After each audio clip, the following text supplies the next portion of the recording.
Bonsoir à toutes et à tous et merci de vous être connectés pour ce dernier webinaire de la saison, webinaire intitulé Tour d'horizon du mollet pour lequel nous avons la chance de recevoir Damien Carrillo. Donc bonsoir Damien. C'est un webinaire aussi du coup présenté par Laure qui vous présente toutes les excuses mais ne pourra pas être présente parmi nous ce soir, du moins en vidéo, mais elle sera présente pour les réponses, les questions-réponses. Donc en parlant des questions, n'hésitez surtout pas dans la chat box qui se trouve juste en dessous de la vidéo à nous poser vos questions et nous reviendrons donc du coup juste après le topo, après la vidéo sur la session en tout cas des questions-réponses. Donc je vous souhaite à toutes et à tous un bon visionnage et on vous dit avec Damien à tout de suite. Bonjour, Damien Carrillo, Manipeco sur Avignon. Je vais vous présenter aujourd'hui en duo avec Laure un sujet sur le mollet. Ce topo va s'articuler en deux parties. Je traiterai la première partie qui sera l'écho-anatomie normale du mollet. Et moi, je vais prendre la suite pour vous expliquer l'écho-anatomie vasculaire à l'étage sural. Voilà, donc on est parti. On va commencer par l'échographie musculo-squelettique normale du mollet. Pour ceci, il faut un patient allongé sur le ventre, évidemment, les chevilles qui dépassent du lit d'examen. Idéalement, il faut qu'il ait la tête tournée sur le côté, les bras le long du corps, ce qui permet de vraiment bien relâcher les masses musculaires. C'est la même position qu'on utilise pour étudier les ischios. Quand le patient est comme ceci, et si vous êtes adressé pour une pathologie traumatique du tendon d'Achille, il est quand même assez intéressant dans un premier temps, avant de mettre la sonde même sur le patient, de regarder sa cheville et de vérifier l'équin de son pied. Un tendon d'Achille normal, le pied a un certain équin. En cas de pathologie, en cas de rupture du tendon d'Achille, vous avez une perte de cet équin et le pied qui tombe comme ceci.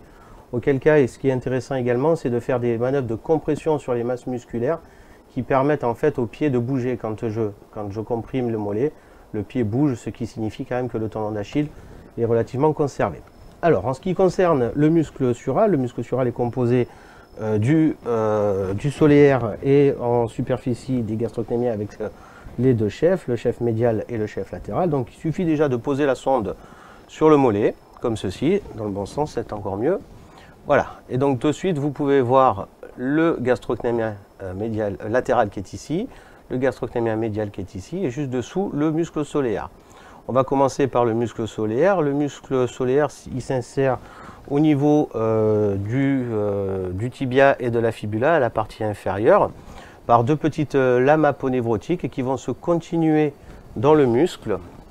On va tourner un tout petit peu comme ça pour bien le voir. Et ça va former donc les cloisons frontales. Ces lames qui sont ici, qui sont issues donc de l'insertion aponevrotique proximale, elles vont au niveau du muscle, elles vont former ces deux cloisons frontales, cloison conjonctive frontale. À mi-hauteur, au niveau du solaire, juste ici, vous voyez apparaître une cloison conjonctive sagittale qui, elle, en fait, va être un renfort de l'aponévrose superficielle ou postérieure du solaire, qui sera également une composante du tendon d'Achille. C'est intéressant de connaître cette architecture au niveau du muscle, parce qu'en fait, c'est à ce niveau-là que peuvent se situer les lésions sur le solaire. D'accord ? Donc on peut suivre le muscle solaire qui est ici sous ma flèche, on va le suivre jusqu'en distalité. On voit que la cloison conjonctive sagittale ici va renforcer l'aponévrose superficielle et que cette aponévrose superficielle, en plus de l'aponévrose distale des gastrocnémiens, va former le tendon d'Achille qu'on voit ici sous ma flèche. On y reviendra un peu plus tard. Donc ça, c'est le muscle solaire. On peut remonter jusqu'au niveau proximal. On le voit ici. En superficie, vous avez donc les deux chefs du gastrocnémien, le gastrocnémien latéral qui est ici, le gastrocnémien médial qui est ici. On voit très bien, quand on descend sur la distalité à ce niveau-là, que le gastrocnémien latéral est beaucoup plus court et plus fin que le gastrocnémien médial. Voilà, donc à ce niveau-là, hop, on est à la jonction toute distale du gastrocnémien médial sur le solaire. On va tourner la sonde dans le plan sagittal pour se mettre comme ceci au niveau de la jonction distale du gastrocnémien médial sur le solaire. Alors, si vous regardez bien ma sonde, je ne suis pas au milieu du mollet. Au milieu du mollet, on n'est pas bon. Donc, on va le chercher bien médialement et on va essayer de récupérer cette jonction distale qui est le siège de nombreuses pathologies, notamment le tennis leg. On peut également, dans ce sens-là, en sagittal, on peut faire la différence au niveau de la pénation des fibres musculaires ainsi que du squelette conjonctif sur l'aponévrose antérieure du gastrocnémien. On a des fibres unipénées pour le gastrocnémien, alors que nous avons un canevas, comme le dit le docteur Brasseur, au niveau du muscle soléaire. Il est intéressant également dans l'étude du muscle soléaire ainsi que des gastrocnémiens de les étudier en dynamique. C'est l'équipe de Lyon qui a montré ça, les radiologues de Lyon, de la clinique du Parc, qui ont montré que l'étude dynamique du mollet avait toute son importance, et notamment en réalisant deux manœuvres assez simples qui sont la flexion et la flexion dorsale, flexion plantaire de la cheville. Alors je vais me remettre sur la zone. Et en faisant une flexion dorsale, flexion plantaire de la cheville, on voit très bien les mouvements, le synchronisme entre le gastrocnémien médial et le soléaire. Ça, c'est dû tout simplement au petit tissu conjonctif hypoécogène que l'on peut voir. On va zoomer un peu sur cette zone-ci. Hop, tac. Voilà, on voit très bien donc à ce niveau-là le gastrocnémien médial, l'aponévrose postérieure du gastrocnémien médial, une zone hypoécogène là sous ma flèche et puis une zone hyperécogène en dessus qui correspond à l'aponévrose postérieure du soléaire. Cette zone-là est comblée par du tissu conjonctif qui permet, lors des mouvements de flexion-extension, le bon frottement de ces deux masses musculaires. C'est important dans le cadre de lésions parce que en cas de lésion au niveau de cet espace interaponévrotique, vous pouvez avoir un asynchronisme qui va se faire, et notamment un soléaire qui se contracte et un gastrocnémien qui ne bouge pas. Une deuxième manœuvre assez intéressante, une deuxième manœuvre dynamique assez intéressante est la contraction du mollet. Vas-y, contracte ton mollet. Et on voit très bien sur cette image, je vais geler, tu peux relâcher. On voit très bien sur cette image que lors de la contraction du mollet, vous avez une augmentation là, de l'angle de pénation de ces fibres et de ce tissu conjonctif hyperécogène, ainsi que au niveau du soléaire, et vous avez un raccourcissement du muscle, ce qui donne sa synergie au muscle. Voilà, on va défriser. Alors, le gastrocnémien latéral, les lésions du gastrocnémien latéral sont quand même beaucoup plus rares, mais on peut également l'étudier sur toute sa hauteur. Les gastrocnémiens, ils vont s'insérer très haut, au-dessus des condyles fémoraux par un petit tendon, on le voit là sous ma flèche. Hop, il est juste ici, le tendon, il va s'insérer sur les coques condyliennes.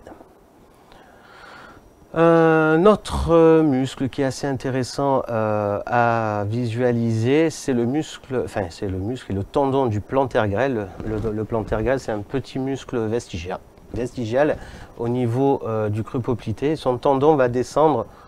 Voilà, c'est cette zone hypoécogène là qu'on voit entre le gastrocnémien médial et le soléaire, voilà, juste sous ma flèche. Et cette zone correspond au tendon du plantaire grêle, le tendon du plantaire grêle qui est toujours ici.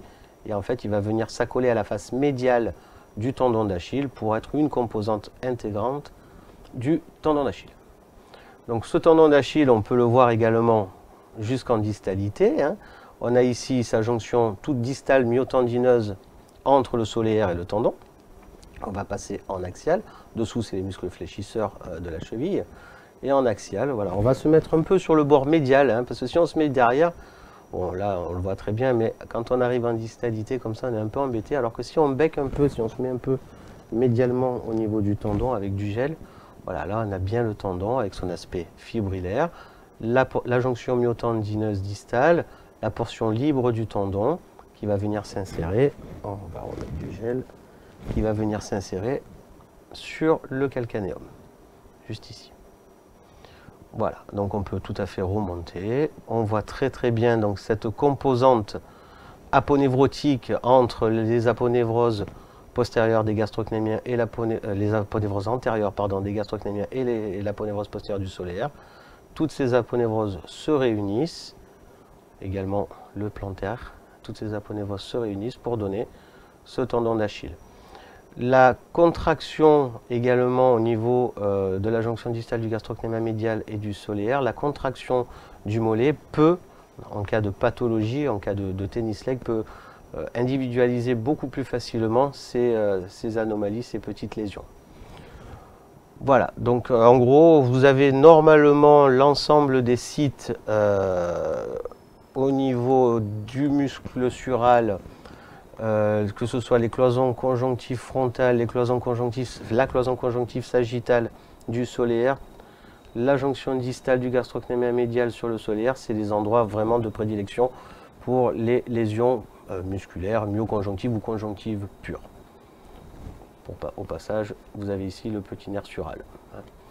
Voilà, donc en ce qui concerne l'anatomie du mollet, c'est terminé. Je passe la main à Laure qui va, elle, traiter de la partie veineuse.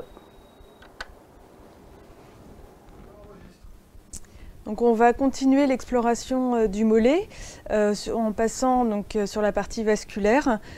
Donc pour pouvoir étudier toute l'écho-anatomie du mollet sur la partie surale, on va demander au patient de se mettre plutôt sur le dos en décubitus dorsal. Vous pouvez légèrement incliner le tronc de 30 degrés. La jambe devra être légèrement pliée et en rotation externe pour permettre l'exploration notamment des troncs veineux jambiers. Donc on peut commencer l'exploration en partant de la cheville et on va chercher les veines tibiales postérieures. Donc vous avez la particularité à l'étage sural d'avoir deux veines ici qui vont être satellites des artères et en fait qui vont être satellites d'une seule artère. Donc ça c'est vraiment la particularité que l'on va retrouver à l'étage sural. Donc ici vous avez, alors excusez-moi, je vais me remettre en mode B. Vous avez votre tibia, votre fibula ici et vos axes vasculaires qui sont en regard. On va continuer, donc en fait on remonte doucement et on balaye vraiment l'intégralité de l'axe vasculaire. On voit toujours que les veines sont satellites des artères. Vous avez les veines ici donc en périphérie qui vont encadrer votre artère. Pour pouvoir avoir la confirmation, vous pouvez mettre du Doppler couleur. Effectivement, vous voyez que vous avez votre artère qui va battre, qui va s'afficher donc avec un flux positif. Et sur une manœuvre de chasse, vous allez avoir les veines qui vont se remplir. Ça, c'est quelque chose que vous pouvez répéter de manière indéfinie tout au long de votre examen. Donc on s'aperçoit effectivement que le flux au Doppler couleur d'une veine ne va pas être pulsatile, à la différence de l'artère. Donc ici, on est toujours sur la veine tibiale postérieure qui va être située sous la ponévrose du muscle solaire. D'accord ? Donc on remonte sur l'intégralité de la veine tibiale postérieure. On s'assure que le contenu est bien anéchogène et c'est un examen qui est réalisé de façon dynamique. Donc ça veut dire que quand on va appuyer légèrement, effectuer de légères compressions répétées régulièrement sur toute la hauteur du mollet, les veines vont s'écraser et l'artère, elle, va rester avec son diamètre conservé. Donc on répète ces manœuvres-là pour les veines tibiales postérieures. Et quand on redescend, eh bien, on fait exactement pareil pour les veines solaires ensuite, que l'on voit ici, qui vont s'écraser sous ma sonde. Donc les veines solaires qui font partie des troncs veineux profonds, et donc des troncs veineux jambiers, profond. Voilà, on continue les compressions. Il faut appuyer un petit peu plus au fur et à mesure que l'on remonte vers le creux poplité. Quand on est remonté, on peut également en profiter pour pouvoir apercevoir les veines gastrocnémiennes médiales et latérales. Faut savoir que ce sont des veines donc, musculaires qui vont être situées au sein du muscle gastrocnémien. On les voit ici, elles sont très très fines chez ce sujet. On les voit ici, les veines gastrocnémiennes médiales, effectivement. Et vous voyez, quand j'appuie, tout pareil, elles vont pouvoir s'écraser. Et sur cette image, on s'aperçoit qu'on a également les veines gastrocnémiennes latérales qui vont venir également s'aboucher pour pouvoir former le tronc veineux tibiofibulaire et qui va donner naissance ensuite à la veine poplitée. Voilà, donc ici on est au niveau de la veine poplitée. On effectue toujours les manœuvres de compression régulières et répétées tout au long de notre examen. On continue l'exploration des veines du réseau veineux profond. On demande au patient de plier légèrement sa jambe pour pouvoir explorer de manière beaucoup plus aisée les veines fibulaires. Donc toujours pareil, on a deux veines qui vont être satellites d'une seule artère. Je vais mettre du Doppler. Voilà, vous voyez votre artère qui va être pulsatile, qui va battre. Et sur une manœuvre de chasse, pareil, on va avoir les veines. On va refaire. Voilà, vous allez avoir les veines qui vont se remplir tout au long des manœuvres de chasse. On appuie toujours, on s'aperçoit que les veines fibulaires se compriment. Et si jamais vous avez besoin, vous mettez votre main pour faire un plan dur. Ça permet de comprimer de manière beaucoup plus... avec un meilleur résultat. Voilà, vous aurez vraiment une bonne compression de ces veines. C'est surtout intéressant chez des sujets qui vont avoir un œdème un petit peu prononcé, où la simple manœuvre de compression manuelle va être un petit peu plus compliquée. Donc là, on a fait l'ensemble des veines à l'étage sural. Vous pouvez continuer éventuellement en remontant, donc pour un examen qui est un petit peu plus complet, à l'étage poplité. Donc effectivement, on en a parlé. On comprime notre veine poplitée. On s'aperçoit qu'elle est satellite de l'artère. Là, on n'a toujours qu'une seule veine. On a une veine pour une artère. On comprime notre veine poplitée, il n'y a pas de souci. On peut même faire un flux Doppler si jamais on en a envie. Et on s'apercevra que le flux va être modulé par la respiration. Voilà. Et si on veut ensuite continuer, on peut remonter éventuellement sur l'étage fémoral. C'est quelque chose qui va être intéressant à faire hein, si jamais vous trouvez des images avec un contenu plutôt échogène à l'intérieur de votre veine, donc un contenu endoluminal, auquel cas il faudra remonter à l'étage fémoral jusqu'à l'abouchement de la fémorale superficielle dans la fémorale commune pour être sûr de ne passer à côté d'aucune autre image qui pourrait être pathologique. Dans le cas où vous avez des difficultés à visualiser vos veines à l'étage sural, il est tout à fait possible de faire asseoir votre patient pour mettre en charge les veines. Vous veillez à ce que la plante du pied repose sur un tabouret ou sur une chaise ou à défaut sur votre cuisse, de façon à provoquer un relâchement musculaire, ce qui permettra d'effectuer vos manœuvres de compression de manière beaucoup plus aisée. Voilà, et donc je vous ai donné les principales indications pour l'écho-doppler veineux du membre inférieur, surtout à l'étage sural. Je remercie l'ensemble des radiologues qui contribuent à me former au quotidien. Pareil, donc je remercie la FPPE, je remercie General Electric évidemment pour la confiance qu'ils nous accordent, l'ensemble des médecins de mon groupe, le groupe SCM Images sur Avignon. Et on vous remercie d'être de plus en plus nombreux à regarder et à visionner ces webinaires. Bonne journée. Merci beaucoup. Merci beaucoup, Laure et Damien, en tout cas pour ce topo encore une fois de très grande qualité. Et le fait d'avoir combiné la partie anatomie du mollet et la partie vasculaire, moi je trouve vraiment ça intéressant et ça nous permet de découvrir des aspects vasculaires que peut-être on explore un petit peu moins, en tout cas dans le cadre de votre cursus et du DU. Donc voilà, encore une fois, une riche création de votre part, donc merci beaucoup. On va passer aux questions. Je te propose de démarrer par les questions un peu plus cliniques et laisser celle un peu de l'organisation pour la fin. Les questions cliniques. La première question, quelles sont les manœuvres dynamiques réalisées sur le mollet et surtout quel est l'intérêt de réaliser ces manœuvres? Oui. Alors bonsoir déjà à tous. Donc comme je l'expliquais dans le... Oh, j'ai un retour énorme. Comme je l'expliquais dans la vidéo, les manœuvres dynamiques, ça va être essentiellement la flexion plantaire et la flexion dorsale du pied. Ça va permettre déjà dans un premier temps sur des toutes petites lésions, sur des tout petits décollements interaponevrotiques distaux de les sensibiliser. Et puis je pense aussi quand on a des gros hématomes interaponevrotiques dans les gros tennis legs, je pense, après ça reste à vérifier, mais le fait de voir le synchronisme entre la contraction du solaire et la contraction du gastrocnémien médial, s'il n'y en a pas, potentiellement, je pense qu'il peut y avoir quand même derrière des risques de phlébite puisqu'on n'a pas de contraction musculaire. Donc c'est important, je pense pour moi en tout cas que c'est important de le signaler sur ces gros hématomes interaponevrotiques où là vraiment on n'a pas de synchronisme entre les deux muscles. Et sinon voilà, après il y a des échographistes aussi qui font des études debout. On peut faire un peu ce qu'on veut. Mais essentiellement, je pense que vraiment la flexion plantaire, la flexion dorsale du pied et la contraction faite par le patient, ce sont les deux manœuvres dynamiques qui peuvent être utiles. Incontournable, d'accord. Et tu parlais du tennis leg, donc je rebondis là-dessus parce qu'on a 2 questions justement à ce sujet.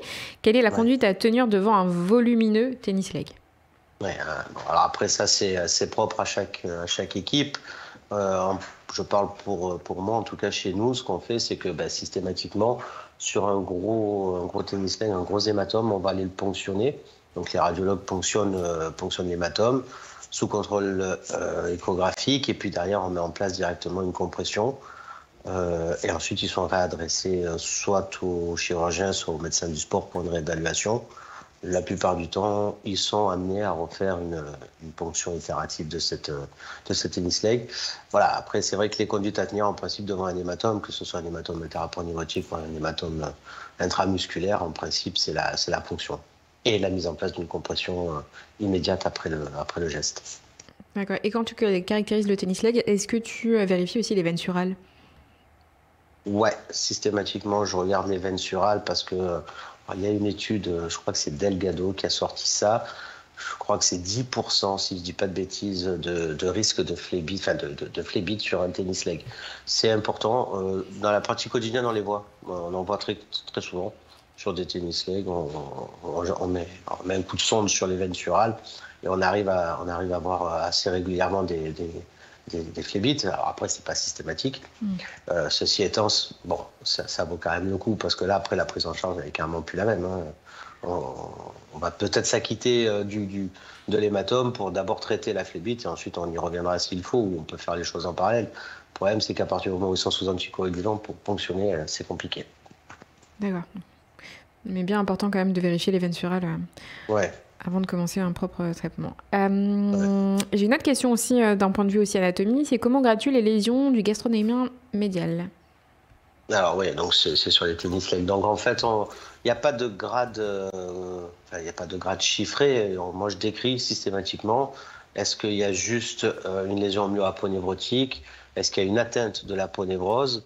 Est-ce qu'il y a un hématome associé? Donc moi, je reste descriptif on reste descriptif dans la façon de grader ces tennis legs. Voilà, c'est tout. C'est pas, il n'y a pas de grade 1, grade 2, grade 3, grade 4. Soit il y a une atteinte de la jonction myo-aponeurotique, associée ou non à une atteinte de l'aponévrose. Soit il y a un hématome, soit il y a juste un décollement interaponeurotique sur la jonction distale. Donc je reste descriptif, tout simplement. Donc, en plus, on est d'accord que là, on ne rentre pas dans la pathologie, tu restes vraiment sur un cadre descriptif du grade et...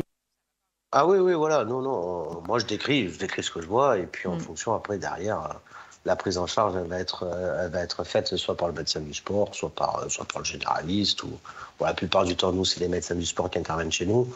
Mais bon, voilà, après, il faut rester descriptif. D'une manière ou d'une autre, voilà, la prise en charge d'un tennis leg, en principe, c'est toujours la même. Hématome, ponction, compression. Et ensuite, derrière, c'est mise en place d'une kinésithérapie, mais ça, c'est les médecins du sport qui gèrent, quoi. Parfait, merci. Voilà. J'ai 2 petites questions, mais cette fois-ci, c'est plus pour Laure. Alors, je vais quand même lui poser parce qu'elle nous répond en même temps en chat. Il y avait une première question qui est: quelle est l'utilité de commencer par la veine cave inférieure? Et en l'occurrence, du coup, elle nous répond en direct. Et Laure nous précise, du coup, que c'est pour éliminer l'extension proximale de la TVP. Alors, je suis désolée, on va pas pouvoir développer. C'est la thrombose profonde. Thrombose veineuse profonde. Merci Damien. Et j'ai une autre question aussi sur la partie un petit peu plus vasculaire, qui est: quelle est l'attitude dans le cadre de la prescription du Doppler, donc du VMI, face à un érésipèle?